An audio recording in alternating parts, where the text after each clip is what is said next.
Yang belum tahu pasti bertanya-tanya, apa sih klasifikasi makhluk hidup, apa sih tujuannya, apa manfaatnya, dan apa saja kingdom serta contohnya. Nah, di sini aku akan menjelaskan semuanya. Klasifikasi makhluk hidup itu apa ya? Klasifikasi makhluk hidup adalah suatu cara pengelompokan dan pengkategorian yang didasarkan pada ciri-ciri tertentu. Semua ahli biologi menggunakan suatu sistem klasifikasi untuk mengelompokkan tumbuhan ataupun hewan yang memiliki persamaan struktur. Tujuannya adalah untuk memberikan deskripsi ciri-ciri suatu jenis makhluk hidup, untuk membedakan makhluk hidup dari berbagai jenis. Yang kedua, dapat mengetahui hubungan antar kekerabatan antar makhluk hidup. Yang ketiga, memberi nama makhluk hidup yang belum diketahui namanya. Beberapa manfaat dari klasifikasi makhluk hidup adalah untuk memudahkan kita dalam mempelajari makhluk hidup yang sangat beraneka ragam, dan juga untuk mengetahui hubungan kekerabatan antara makhluk hidup yang satu dengan yang lainnya. Kingdom-kingdomnya adalah Animalia, Plantae, Fungi, Monera, dan Protista. Kingdom Animalia adalah klasifikasi taksonomi organisme yang tidak memiliki dinding sel dan kloroplast sendiri, sehingga mereka bergantung kepada organisme lain untuk makan. Ciri-cirinya adalah yang pertama, organisme yang termasuk ke dalam kingdom ini adalah multiselular. Yang kedua, semua organismenya merupakan organisme eukariotik. Yang ketiga, bersifat heterotrof. Yang keempat, tidak mempunyai dinding sel. Yang kelima, dapat bergerak aktif. Untuk kingdom ini saya mengambil contoh kucing. Kingdomnya Animalia, filmnya Chordata, subfilum Vertebrata, kelasnya Mammalia, ordonya Carnivora, familia Felidae, genusnya Felis, dan spesiesnya Felis catus. Dan anjing, kingdomnya Animalia, filmnya Chordata, kelasnya Mammalia, ordonya Carnivora, familianya Canidae, genusnya Canis, spesiesnya Canis lupus familiaris. Kingdom Plantae adalah kelompok besar makhluk hidup yang terdiri dari tumbuhan.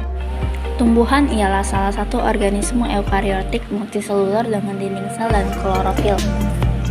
Ciri-cirinya adalah sebagai berikut. Yang pertama, mereka adalah eukariota multiselular. Yang kedua, sel-selnya memiliki dinding sel, vakuola besar tetapi tidak memiliki sentrosom. Dan yang ketiga, dinding sel biasanya terbuat dari selulosa, pektin, dan hemiselulosa. Untuk contohnya ada tomat, yaitu kingdomnya Plantae, divisinya Spermatophyta, kelasnya Dicotyledonae, ordonya Solanaceae, familianya Solanaceae, genusnya Lycopersicon, spesiesnya Lycopersicum esculentum Mill. Dan timun, kingdomnya Plantae, divisinya Spermatophyta, kelasnya Dicotyledonae, ordonya Cucurbitales, familianya Cucurbitales, genusnya Cucumis, dan spesiesnya Cucumis staphylos L. Selanjutnya adalah kingdom Fungi. Fungi adalah kingdom dari organisme eukariotik bersifat heterotrof yang mendapat nutrisinya dari bahan organik. Ciri-cirinya yang pertama adalah memiliki hifa, yang kedua memiliki dan memproduksi spora, yang ketiga berkembang biak secara seksual maupun aseksual, yang keempat struktur tubuh jamur berfilamen, dan dinding selnya mengandung zat kitin, glukan, selulosa, dan mannan. Contohnya ada jamur kancing, kingdomnya Fungi, divisinya Basidiomycota, kelasnya Homo Basidiomycetes, ordonya Agaricales, familinya Agaricaceae, genusnya Agaricus, dan spesiesnya Abisporus.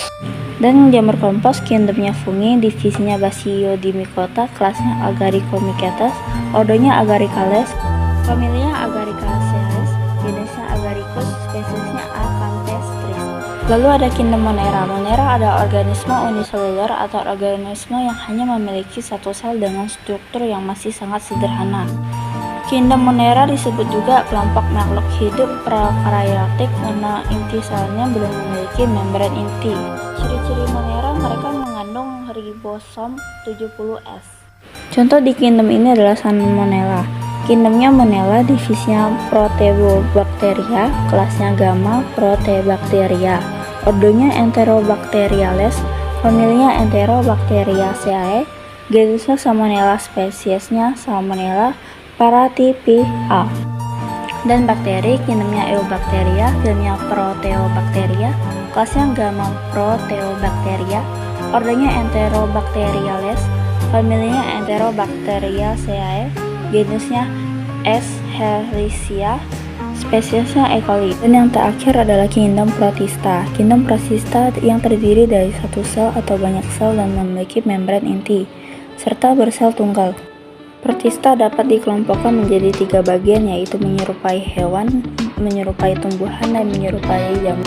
Ciri-cirinya adalah yang pertama uniseluler atau multiseluler, yang kedua sel bersifat eukariotik yaitu memiliki membran inti, yang ketiga memiliki dinding sel atau tidak, yang keempat cara hidup secara fotoautotrof atau heterotrof, yang kelima bersifat aerob atau anaerob, yang keenam hidup bebas atau bersimbiosis. Contohnya ada alga merah, kingdomnya Protista, divisinya Rhodophycophyta, kelasnya Rhodopiceae, ordernya Gigardilinales, familinya Gracilaceae, genusnya Gracilaria, spesiesnya Gracilaria sp. Dan contoh terakhirnya adalah Spirulina, kingdomnya Protista, divisinya Cyanophyta, kelasnya Cyanopiceae, ordernya Nostocales, familinya Osculatoriaceae, genusnya Spirulina, dan spesiesnya Spirulina latensis. Dan itu dia takson-takson dari kingdom-kingdom serta penjelasan tentang klasifikasi makhluk hidup. Maaf apabila ada salah pengucapan dari saya. Sekian, bye-bye.